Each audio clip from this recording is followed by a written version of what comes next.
As part of our ongoing series on how to use our website, this video shows you how to find the right tooling for you and the related spares.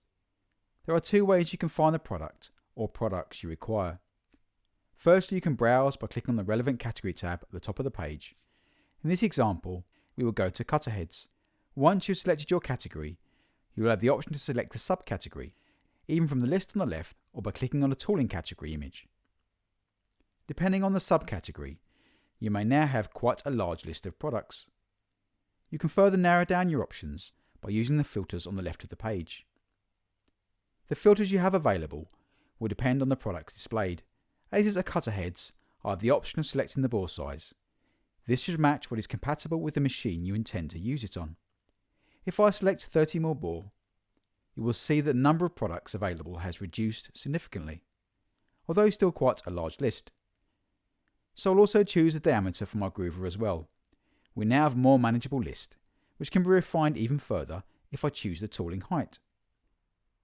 The second way of finding your tooling is to use the search button at the top of the page. Once you click on the search button, you will have the option to type in the details of the product you are looking for. As you type, the search results will continue to be refined.